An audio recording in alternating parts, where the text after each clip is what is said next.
ខ្ញុំជឿថាមានមនុស្សជាច្រើនណាស់ដែលកំពុងជាប់គាំងនៅក្នុងរឿងមួយនេះគឺយើងមានកាតព្វកិច្ចនិងកិច្ចការងារត្រូវធ្វើជាច្រើនប៉ុន្តែយើងស្តាប់ថាយើងអត់ដឹងត្រូវធ្វើមួយណាមុនព្រោះថា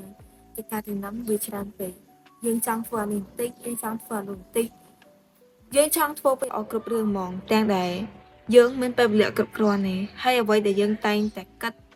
in the end of the day នៅពេលដែលថ្ងៃមួយបានបញ្ចប់គឺយើងមានអារម្មណ៍អត់សប្បាយចិត្តហើយបន្ទោសខ្លួនឯងថាថ្ងៃហ្នឹងយើងធ្វើការងារដែលយើងចង់ធ្វើហ្នឹងអត់បានអស់ទេហើយយើងធ្វើអត់បានសម្រេចហើយក្នុងចិត្តយើងពិតជាទន្ទិញចង់ឲ្យវាឆាប់ហើយចង់ឲ្យវាឆាប់ចប់មែនទែនយើងចង់ឲ្យកិច្ចការទាំងនោះឆាប់ចប់ដើម្បីឲ្យយើងអាចរស់នៅក្នុង better life មួយជីវិតមួយដែលប្រសើរជាងមុនយើងគ្រប់គ្នាណាគេក៏ចង់បានជីវិតដែលប្រសើរដែរជីវិតដែលមានភាពងាយស្រួលជាងមុនអត់ពិបាកអត់ហត់នឿយពេលដែលមានថ្ងៃល្អៗនៅពេលល្ងាចយើងអាចទៅអង្គុយលេងយើងអាចជួបជុំមិត្តភ័ក្តិយើងអាចសប្បាយចិត្តទៅពេលយើងរវល់តែគិតថាចង់សម្រេចហើយការងារនោះវាច្រើនកោស្អីស្កាសដែលយើងមិនអាចគ្រប់គ្រងខ្លួនឯងថាការងារអីខ្លះដែលយើងត្រូវធ្វើទេយើងអត់បាន list ថាការងារដែលយើងត្រូវធ្វើនឹងមានអីខ្លះយើងត្រឹមតែគិតថាចង់ធ្វើអានេះចង់ធ្វើអានោះយើងធ្វើតាមតែអារម្មណ៍ដែលយើងចង់ធ្វើយើងអត់បានកំណត់ថាមួយណាដែលសំខាន់មួយណាដែលយើងចង់ធ្វើមួយណាដែលត្រូវសម្រេចនៅនឹងនិយាយទៅគឺច្បុកច្បល់គ្នានៅក្នុងខួរក្បាលនៅក្នុងការគិតរបស់យើងមកធ្វើឲ្យយើងអត់អាចសម្រេចអីមួយបានហើយយើងក៏បន្ទោសខ្លួនឯងនៅពេលដែលពេលយប់ចាប់ផ្ដើមមកដល់យើងមើលទៅកិច្ចការហ្នឹងអត់បានសម្រេចអីយើងក៏ចាប់ផ្ដើមសែតចាប់ផ្ដើមទម្លាក់ទឹកមកចាប់ផ្ដើមគិតសារថ្មីថាមួយថ្ងៃហ្នឹងអត់មានប្រយោជន៍អីសោះខ្ញុំធ្វើអីក៏មិនបានសម្រេចជិតទៅរំពឹងអីថាខ្ញុំអាចជួយអ្នកផ្សេងនៅពេលអនាគតចង់ដឹងមូលហេតុអីបានជាយើងមានអារម្មណ៍អញ្ចឹងចង់ដឹងមូលហេតុអីបានជាយើងអាចសម្រេចបាននោះគឺមកពីយើង overthinking ខ្លាំងពេកយើងរវល់តែគិតអត់បានអនុវត្តហើយចូលអនុវត្តអីបើយើងមិនដឹងថាត្រូវធ្វើអីផងនឹងដោយសារតែវាច្រើនពេកកន្លែងដែលសំខាន់ដែលយើងអាចដោះស្រាយបញ្ហាមួយនឹងបានគឺមានតែការ note បញ្ហានោះទុកកុំប្រើពេលវេលាយូរពេកនៅក្នុងការ note បញ្ហានោះហើយកុំលីសវាខ្លាំងពេកដែលយើងគិតថាចង់ធ្វើវាច្រើនក្នុងថ្ងៃនីមួយៗហ្នឹងណាអញ្ចឹងក្នុងមួយថ្ងៃមួយគឺយើងកំណត់ការងារត្រឹមតែ3ទៅ4រឿងដែលយើងត្រូវសម្រេចបានហើយព្រោះថាពេលវេលា24ម៉ោងហ្នឹងណាវាច្រើនគេគិតថាវាច្រើនមែនប៉ុន្តែធ្វើអត់បានអស់ទេដោយសារការងារនីមួយៗនេះវាត្រូវការពេលវេលាយូរហើយយើងមិនអត់គេងទេមួយថ្ងៃយើងគេង7 8ម៉ោងដែរចឹងដកម៉ោងគេងដកម៉ោងសម្រាប់ខ្លួនឯងញ៉ាំបាយគ្រាន់ជិះម៉ូតូស្ទះផ្លូវនេះក៏អស់ម៉ោងអញ្ចឹងវាធ្វើអត់បានច្រើនទេហើយពេលខ្លះយើងការងារច្រើនពេកមានរៀនរៀនជំនាញរៀនភាសាធ្វើការងារដែលយើងចង់ធ្វើថតវីដេអូធ្វើ content ការងារដែលយើងស្រឡាញ់ចំណង់ចំណូលចិត្តជួបមិត្តភ័ក្តិពីទៅយើងអាច control បានដោយសារតែវាច្រើនពេកអញ្ចឹងយើងមានតែ list ហើយនៅមួយទៀតចំពោះខ្ញុំគិតថាដំណោះស្រាយដ៏ល្អគឺមានតែកំណត់ថាថ្ងៃនេះត្រូវធ្វើអីមួយថ្ងៃហ្នឹងខ្ញុំត្រូវរៀនមេរៀនមួយមេរៀនហ្នឹងឲ្យចេះអញ្ចឹងខ្ញុំដាក់ mission ថាថ្ងៃហ្នឹងអីផ្សេងធ្វើតិចបន្តួចតែរឿងសំខាន់អស់បាន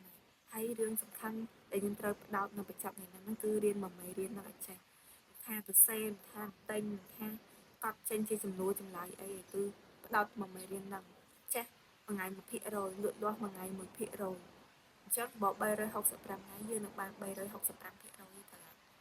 វាគ្រាន់បើជាងយើងចង់ធ្វើអានេះបន្តិចចង់ធ្វើអានោះបន្តិចផ្ដោតអានេះបន្តិចផ្ដោតអានោះបន្តិច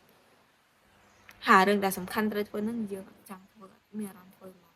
វាអត់បន្ទោសទេដោយសារតែវាមិនមែនងាយស្រួលដូចយើងគិតថាថ្ងៃហ្នឹងអីដែលសំខាន់ត្រូវធ្វើគឺរៀនចូលបើយើងអត់មានអារម្មណ៍រៀន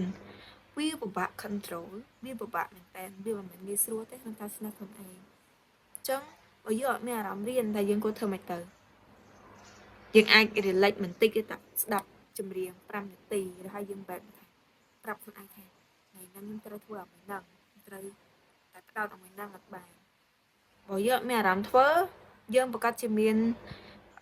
ជំរឿឲ្យត្រូវអត់ដែលយើងធ្លាប់លីសនៅក្នុងសភៅហ្នឹងយើងមកមើលលីសយើងវិញមើលក្នុងរយៈពេល30ថ្ងៃហ្នឹងតែយើងត្រូវផ្ដោតទៅលើគេធ្វើអីឲ្យបានសម្រេចចង់បើអា1%ដែលយើងត្រូវធ្វើថ្ងៃហ្នឹងគឺរៀនហ្នឹងយើងអត់ចង់ធ្វើ យើងអាចមកមើលអាសភៅទី2ជំរើសទី2ថាថ្ងៃទី2ហ្នឹងយើងត្រូវធ្វើអីអាចពេញវាបានប៉ុន្តែអីដែលយើងរៀនខកចិត្តចំពោះខ្លួនឯងហ្នឹងគឺអាចជាទី1យើងត្រូវធ្វើហ្នឹងធ្វើអត់បានប៉ុន្តែយើងមិនមែនមានពេលតែមួយថ្ងៃហ្នឹងណាយើងអាចថ្ងៃស្អែកយើងធ្វើអាកិច្ចការងារនៅជំរើសទី1វិញទៅអ្នកគ្នាដាក់ដឹងយើងមានមនុស្ស introvert ហើយនិង extrovert ទៅ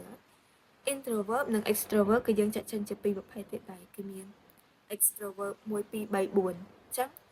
extrovert 1 2 3 4ហ្នឹងមានន័យថាជាមនុស្សដែលនិយាយច្រើន extrovert ព្រោះវាអីមែនប៉ុន្តែពួកគាត់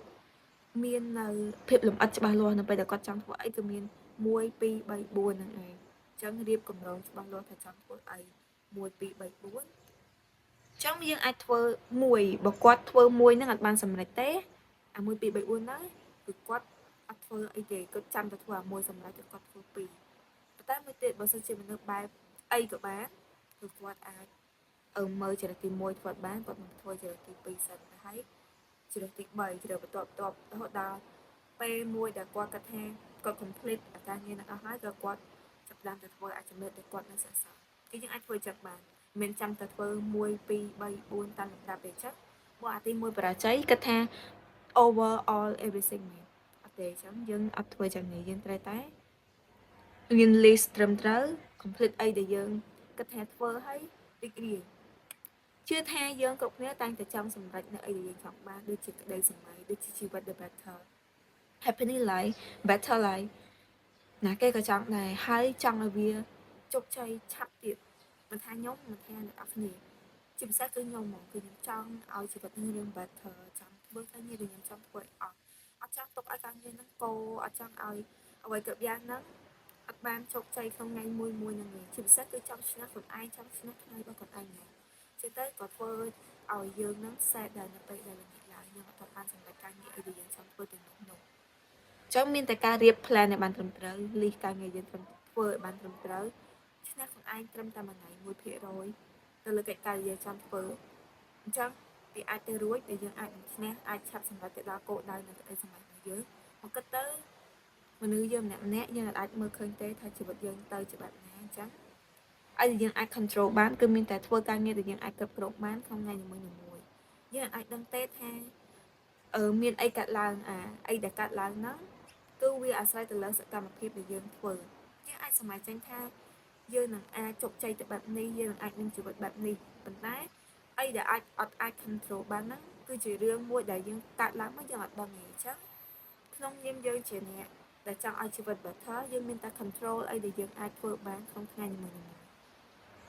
ទោះបីជាវាពិបាកមិនប៉ុន្តែ complex enjoy the process រីករាយជាមួយនឹង process ដែលយើងធ្វើមិនមែនដាក់សម្ពាធខ្លួនឯងឲ្យត្រូវតែជោគជ័យឲ្យត្រូវតែបានសម្រេចហើយ stress ខ្លួនឯងអញ្ចឹងយើងនឹង burn out ហើយយើងលែងចង់ធ្វើវាទៀតឯងអញ្ចឹងមានតែធ្វើការងារបដា enjoy the process បដាការងារណាដែលយើងគិតថា really stress ហើយធ្វើថ្ងៃហ្នឹងអត់បានទេគឺអាច skip ទៅធ្វើកិច្ចការងារទី2ជឿថាពេលយើង enjoy យូរទៅយើងធ្វើការងារបានសម្រេចច្រើនយូរទៅយើងនឹងរីករាយហើយយើងគិតថាអាមុនខ្ញុំធ្វើបានហើយអញ្ចឹង mission របស់ខ្ញុំមានតែ complete មួយចំណុចដែលខ្ញុំអត់ទាន់បាន complete នេះទៀតទេធ្វើឲ្យខ្ញុំសប្បាយចិត្តអញ្ចឹងយើង enjoy the process យើងទៅរីករាយនឹងវា every day until we get the goal យើងអាចជោគជ័យក្នុងពេលហ្នឹងហើយនៅពេលដែលដាច់ឆ្នាំមកដល់យើងក៏រីករាយជាមួយខ្លួនឯងដែរថាឆ្នាំនេះខ្ញុំបានបំពេញកាតព្វកិច្ច mission បេសកកម្មរបស់ខ្ញុំបានច្រើនមែនតើ365ថ្ងៃយ៉ាងហោចណាស់ក៏ខ្ញុំអាចសម្រេចបាន100%ដែរព្រោះអីមួយថ្ងៃ1%វា enough បើមានការងារជាច្រើនដែលត្រូវធ្វើកុំគិតធ្វើការងារមួយថ្ងៃដល់ទាំងអស់ត្រឹមតែមួយថ្ងៃ1% list down ការងារដែលសំខាន់អាណាធ្វើអត់បានយើងទុកក្រោយអាណាធ្វើបានយើង take យើងត្រូវពិនិត្យមើលថាការងារសំខាន់បន្ទាន់អត់ហើយយើងនឹងអាចសម្រេចវាបានហើយនិយាយសួរធ្វើវាពិបាកប៉ុន្តែមានតែការខំប្រឹងទេឈ្នះខ្លួនឯងគឺជារឿងមួយដែលរីករាយជាជាងដែលយើងចង់ឈ្នះអ្នកដទៃឬក៏ប្រៀបធៀបខ្លួនឯងជាមួយអ្នកដទៃប្រៀបធៀបខ្លួនឯងជាមួយនឹងខ្លួនឯងកាលពីមុនគឺល្អបំផុតធ្វើម៉េចឲ្យយើងរីកចម្រើនលូតលាស់រហូតដល់ version 1ដែលយើងចង់បាន